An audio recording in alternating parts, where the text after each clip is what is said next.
Morning, friends. Scott Brookins here. I know it's been a couple weeks since I've shared anything. And before I start, um, before Matt or Roy or my friend John call me or give me some negative comments, I know that there are no ex-Marines. They are former Marines. I just wanted to make that clear. But hopefully the title grabbed your attention to at least tune in. But I want to thank you for the last couple of weeks of prayers that you've reached out to my family and I, and the family of our one of my best friends, Dick Fuller, and he was also the vice president of our ministry. And we had the service last week, and I was honored to be asked to conduct that, and it was a great tribute to Dick and his life, and so I just wanted to share a couple lessons that, as I reflected in the last couple weeks, as I prepared for that message, and also learned some things from his son and brother. I've known Dick for 29 years, and he was a good friend that, our friendship developed over the years. And the thing that I liked about Dick, and I'm really kind of working through that I'm going to miss now that he's not here, is we could call each other and just talk.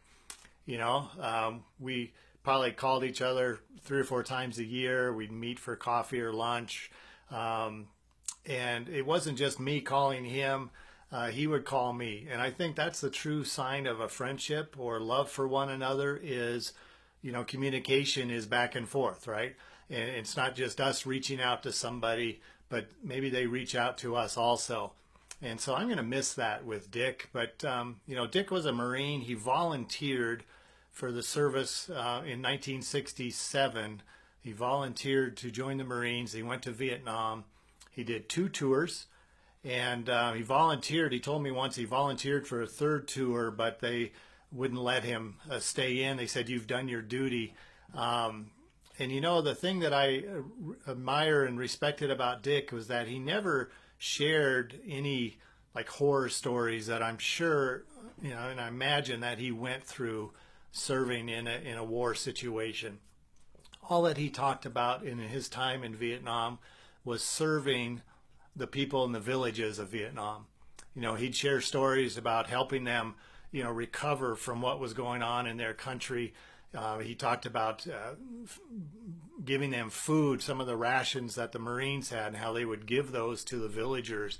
He talked about how they would give him food and some of the food he got to eat there. And he had a servant's heart. And I saw that in his friendship to us over the years in our family. Him and his wife Peggy and son Matt, served us in our ministry and our family. They helped us move multiple times as we, moved to go overseas somewhere and put things in storage. They were always volunteering to help us move. But Dick, the stories that came out last week was that he served people.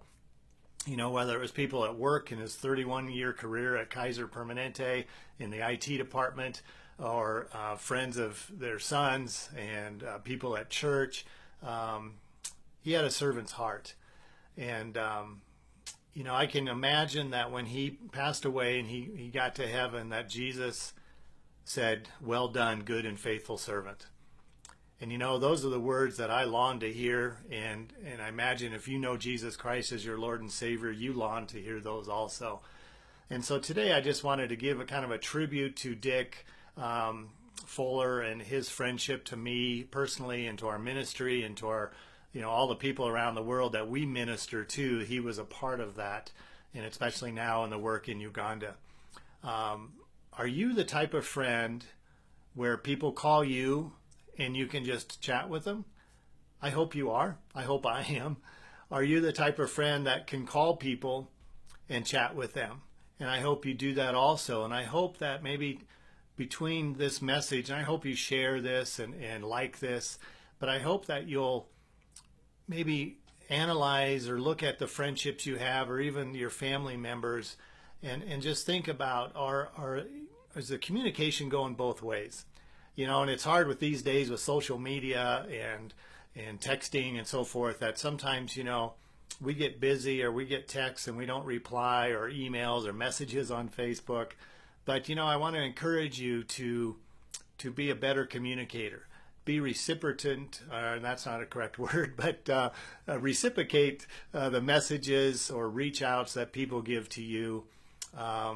Give someone a call, give them a text, tell them you're thinking about them, ask them how they're doing. And so, Dick, I just thank you for your friendship. Please continue to pray for his wife Peggy and son Matt and all the family as they adjust through this time. And we all know, most of us know, what it's like to lose a family member or someone close. And there's grieving time, and then there's celebrating his life. And then we learn from that person and we carry that on. And so I hope to encourage you to do that. And I just want to thank the Lord that he brought Dick and his family into our lives and our kids and our wife and my wife and I, and just the ministry that we've had around the world. So go out and have an amazing day.